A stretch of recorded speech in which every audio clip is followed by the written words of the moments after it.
if you think of the spiritual journey as a journey from surface to source, in making that journey, some people will have blissful dissolution, that they just sort of dissolve back into the flow and go of the source.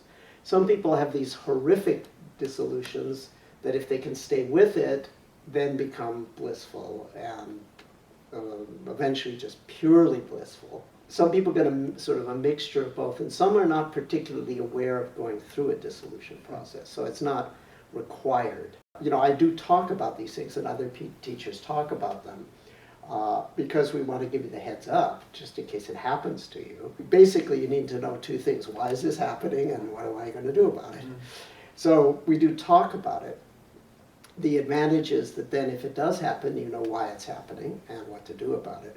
But the disadvantage is, if we talk about it, some people listening will say, that hasn't happened to me yet, so you know, I must be the child of a lesser God. I'm not really making progress because they're not missing that. Well, it depends. You know, it's not always as rough as you had. People think, well, you know, I haven't experienced that, so I must not be making progress. That's, you know, so there's that problem. And then other people think, oh my God, I hope that doesn't happen to me. So then there's that problem. And then other people are thinking, wow, I wish that would happen to me. There are problems involved in explicitly talking about these phenomena. It scares people, or it creates craving or comparison mind. But I think it's still worth talking about. Definitely. It, get it out there. Oh, definitely. Because I think if you wouldn't have been there, I would have gone for psychiatric help. And that could have had tragic consequences because they may not have understood. And there's actually something called the Spiritual Emergence Network, you know about this, that was created because they realized people were having spiritual experiences, didn't have someone to talk to. They go into the mental health system.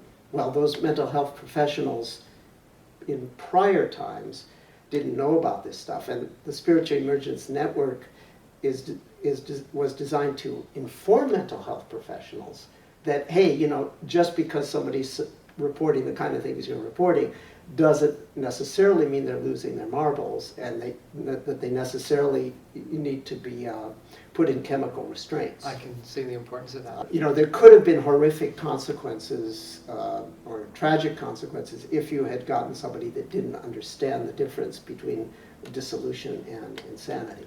I would say the single most important thing if a person goes through an experience like this is you got to have somebody to talk to who's actually themselves been through it and made it through to the other end. That's the cure, okay?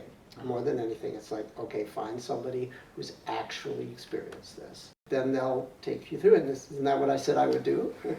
And you're more or less through it, aren't you? I mean, you had a little recurrence today, but it's taken on a different texture. That initial destabilization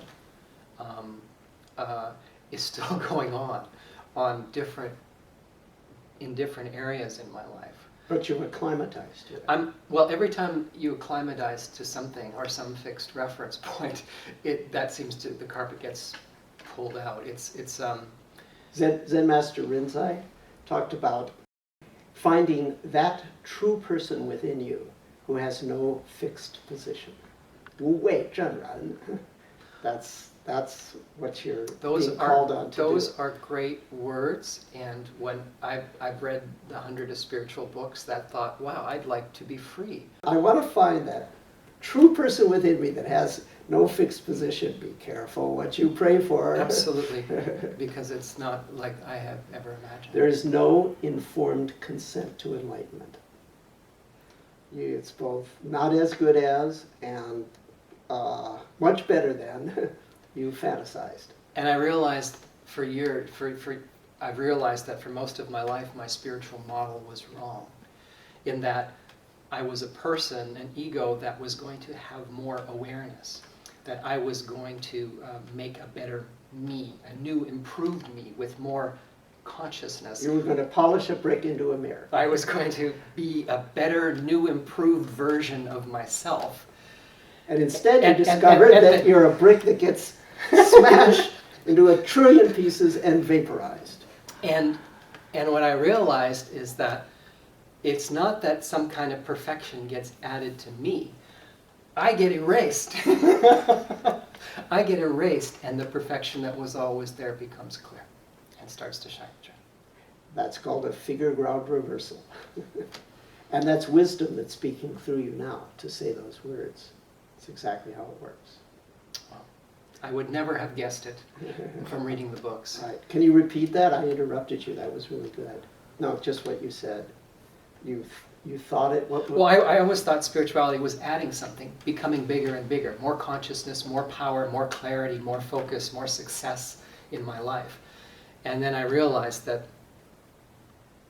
what spirituality is about is not having a self that has that at all. And that those powerful qualities are just always there in creation all the time when you step out of the way. And the price for that is, Yes, everything. as T.S. Eliot said, Everything you ever believed in, everything you ever thought you were, it's a very humbling experience. But I wouldn't give it up for anything at this point. Yeah, I want to thank you for kicking me into this place, for jump starting. Yeah, excellent. yeah.